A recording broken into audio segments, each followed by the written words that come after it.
Hello, this is Heart of Economy. Today we begin with a single sentence, but it's weight.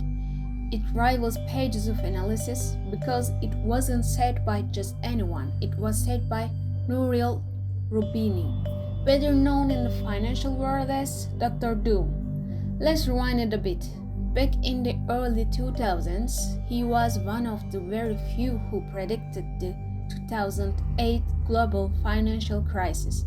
He warned this system will collapse years before Lehman Brothers fell. Back then, people laughed. No one took him seriously. But he was right, and now he's sounding another alarm. Just recently, in an interview with the Financial Times, he said, "The era of the US dollar's unchallenged dominance is coming to an end." That's not just an economic opinion. That's a statement that shakes the core of the global system. Because for decades, the US dollar sat at the heart of the world economy. It became the universal language for trade, for debt, for reserves, even for power and influence. But now, that foundation is cracking. So we ask, why? Who's shaking it? What could take its place? Gold, crypto, digital currencies, or are we heading into a multipolar monetary era? And for all of us, the everyday people, what does this shift really mean? This question. Let's continue. In this video, we'll explore 4 big questions. Number 1, what exactly did Roubini say, and why should we take it seriously? Number 2, why is the dollar being shaken? Who is moving away from it? Number 3, how is the US's own economy affecting this process? Number 4, what could possibly replace it, and how can we prepare? We'll go step by step, not just through data, but through causes, consequences, and possibilities.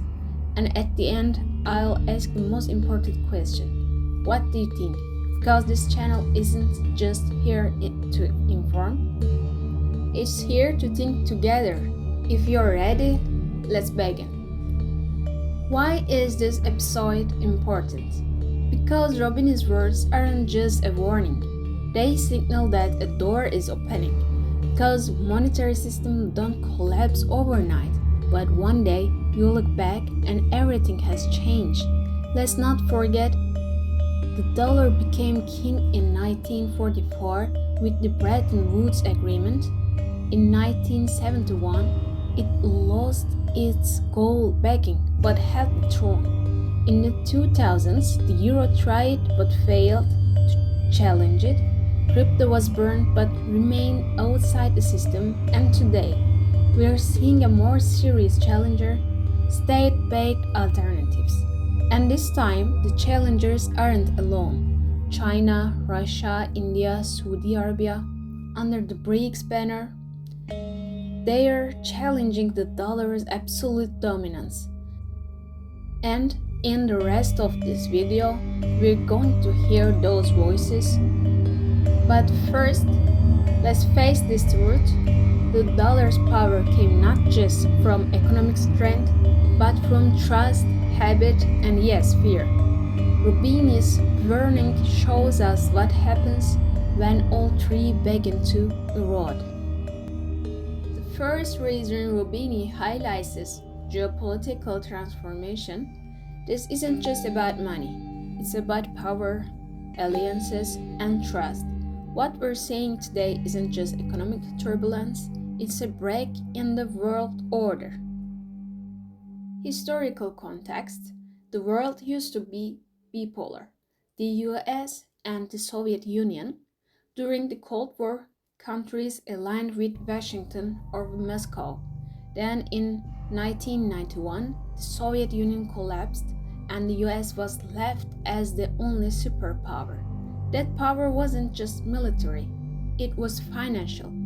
And the dollar, it became the symbol of that era. But it wasn't just currency, it was also the language of global trade, the pricing unit for oil, gas, and grain, the base currency for the IMF and World Bank, the reserve asset behind US Treasury bonds.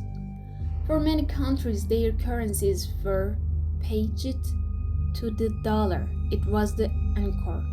But now that anchor is drifting because the world is no longer unipolar. Country by country breakdown. China long wants to reduce dollar dependency. Signs trade deals in yuan with Africa, Latin America, Southeast Asia. In 2023, agreed with Brazil to use yuan and real, not dollars. Testing the digital yuan for global use. Russia removed from SWIFT after 2022. Sanctions prevent use of dollars and euros, sells oil and gas in rubles and yuan, exploring gold for energy models. India buys oil from Iran using rupees, pursuing local currency deals with Gulf countries. Slogan: Finance for Asia by Asia. Turkey pays for some Russian energy in rubles, discussing using yuan in trade with China, encouraging local currency trade through bilateral agreements. Saudi Arabia, once a cornerstone of the petrodollar, now considers selling oil in yuan, signaling interest in joining BRICS. These countries aren't acting alone anymore. They are acting together. BRICS, Brazil, Russia, India, China, and South Africa, no longer just an economic club. Now they're building their own bank, the New Development Bank, creating non-dollar payment systems, working on gold-backed digital currencies, boosting trade in local currencies. What message does this send? The dollar is no longer the only option. This was once just theory, now it's happening. The US economic reality, debt, interest, trust. Let's now turn the camera inwards to the US itself. Because the dollar's power doesn't just depend on the world, it depends on America's internal strength. Is Roubini's second major warning? The dollar's throne may collapse, not from the outside, but from the inside. The US is still the world's largest economy. It has military force, technology, global influence, but financially, things are getting darker. 2024 key stats: public debt $35 trillion, annual interest payments $1 trillion, budget deficit $1.5 trillion, Fed balance sheet nearly $8 trillion, inflation around 4%, Social Security and healthcare costs projected to double by 2030. In 2023, Fitch downgraded US credit rating. Political gridlock. So what's the US doing? Not much. Why? Because the solutions require political unity, and that doesn't exist. Shut down trades, debt ceiling drama, spending keeps rising. The Fed is raising interest rates, making debt more expensive, shrinking its balance sheet at risk of shocking the system. So now the US is trapped in a triangle: high debt, high interest, low trust. What could replace the dollar? Roubini names 3 contenders. Number 1, central bank digital currencies. Number 2, gold.